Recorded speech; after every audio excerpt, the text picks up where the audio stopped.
रावण की तुलना की और रावण को बेहतर बताया, इसको लेकर आप क्या करेंगे, इस तरह की राजनीति को? बताइए, इसके लिए आपकी पार्टी गठबंधन में है राज्य सरकार के साथ कि राम से बेहतर रावण थे कि नहीं, दोनों काल्पनिक किरदार थे या वास्तविकता से उनका कुछ लेना देना था? काल्पनिक हैं, लेकिन जहाँ तक कल्पना के आधार पर जो किताब लिखी गई है और बात कही गई है, हम समझते हैं कि राम से कर्म कांड में ज़्यादा रावण का चरित्र। आपको बिहार के युवा नहीं दिख रहे हैं?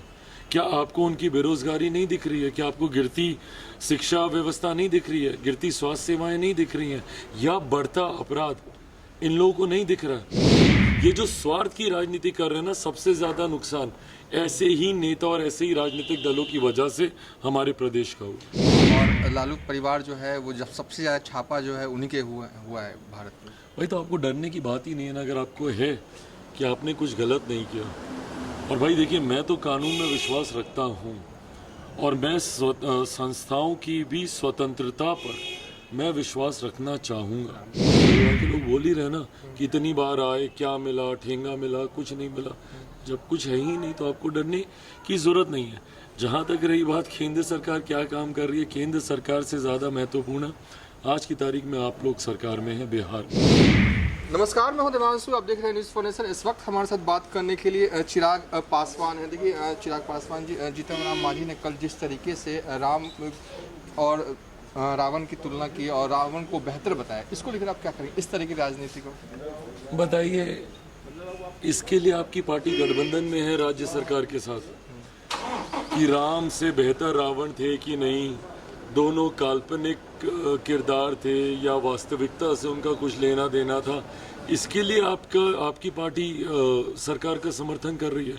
क्या आपको बिहार के युवा नहीं दिख रहे हैं? क्या आपको उनकी बेरोजगारी नहीं दिख रही है? क्या आपको गिरती शिक्षा व्यवस्था नहीं दिख रही है? गिरती स्वास्थ्य सेवाएं नहीं दिख रही हैं? या बढ़ता अपराध इन लोगों को नहीं दिख रहा? बिना मतलब की फालतू की बातें जिसका कुछ लेना देना नहीं। भाई, ये सब आस्था से जुड़े हुए विषय हैं और इसको वहीं तक सीमित रह देना चाहिए। आपके लिए जो चीज़ मायने नहीं रखती, दूसरे के लिए शायद वो सबसे ज़्यादा महत्वपूर्ण हो, या आपके लिए जो चीज़ सबसे ज़्यादा महत्वपूर्ण हो, संभवतः दूसरे को उससे फर्क नहीं पड़ता हो। ये व्यक्तिगत आस्था का विषय है। क्यों बार बार इन बातों को कुरेद कर समाज में असंतोष पैदा करने का प्रयास किया जाता है? क्यों? क्योंकि आपके पास ज्वलंत विषयों को हल करने का कोई समाधान नहीं है। सरकार में जितने भी सत्ताधारी लोग बैठे हैं, इन लोगों के पास जवाब ही नहीं है। भैया, आए दिन जो हत्याएं हो रही हैं, कैसे उसको रोका जाए? किसानों में जो एक असंतोष उत्पन्न होता जा रहा है इन लोगों की गलत नीतियों की वजह से, उसको कैसे रोका जाए? युवाओं में जो असंतोष पैदा हो रहा है उसको कैसे रोका जाए?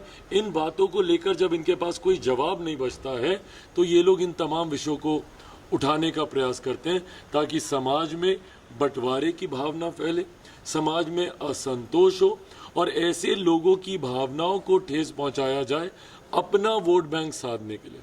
ये जो स्वार्थ की राजनीति कर रहे हैं ना, सबसे ज्यादा नुकसान ऐसे ही नेता और ऐसे ही राजनीतिक दलों की वजह से हमारे प्रदेश का हुआ। आखिरी सवाल, आप अक्सर पीएम नरेंद्र मोदी के काम की तारीफ करते हैं, लेकिन सत्ता पक्ष के लोग कर रहे हैं, वो काम क्या कर रहे हैं? यहाँ तो लालू फैमिली पे छापेमारी करवाने में ही लगे हुए हैं और लालू परिवार जो है वो जब सबसे ज़्यादा छापा जो है उन्हीं के हुआ है भारत में। भाई, तो आपको डरने की बात ही नहीं है ना, अगर आपको है कि आपने कुछ गलत नहीं किया। और भाई देखिए, मैं तो कानून में विश्वास रखता हूँ और मैं संस्थाओं की भी स्वतंत्रता पर मैं विश्वास रखना चाहूँगा कि भाई वो स्वतंत्र एजेंसीज हैं, अपना काम कर रही हैं। अगर आपने कुछ गलत किया नहीं, आपको डरने की ज़रूरत नहीं है, आपको घबराने की ज़रूरत नहीं है। वो एजेंसीज आ रही हैं, अपना काम कर रही हैं, जांच में कुछ नहीं मिलेगा। आप तो खुद ही बोल ही रहे हैं, भाई इनके परिवार के लोग बोल ही रहे ना कि इतनी बार आए, क्या मिला, ठेंगा मिला, कुछ नहीं मिला। जब कुछ है ही नहीं तो आपको डरने की ज़रूरत नहीं है। जहाँ तक रही बात केंद्र सरकार क्या काम कर रही है, केंद्र सरकार से ज़्यादा महत्वपूर्ण आज की तारीख में आप लोग सरकार में हैं, बिहार में। और बिहार आज़ादी के 75 साल के बाद आज भी सबसे पिछड़ा प्रदेश है। उस पे काम करने की ज़रूरत है, वो भी तब जबकि गठबंधन में दो ऐसे घटक दल हैं जो 32 साल से सत्ता में हैं।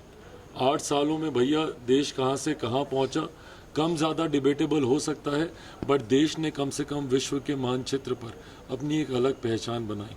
अर्थव्यवस्था में भी देखें 5वें नंबर पर हम लोग आ गए हैं। ये बातें कहने गिनाने की नहीं है देश की राजनीति में क्या हो रहा है, पर बिहार की राजनीति और बिहार प्रदेश कैसे आगे बढ़े। 32 सालों का आप लोग का शासन है। मुख्यमंत्री नीतीश कुमार जी आज जिस महागठबंधन सरकार का नेतृत्व कर रहे हैं, 32 साल से यही सरकार है। क्यों नहीं इन 32 सालों में हमारा प्रदेश आगे बढ़ पा रहा है? क्यों नहीं इन 32 सालों में हमारा प्रदेश बनिस्बत बाकी राज्यों के बराबरी पर पहुंचा?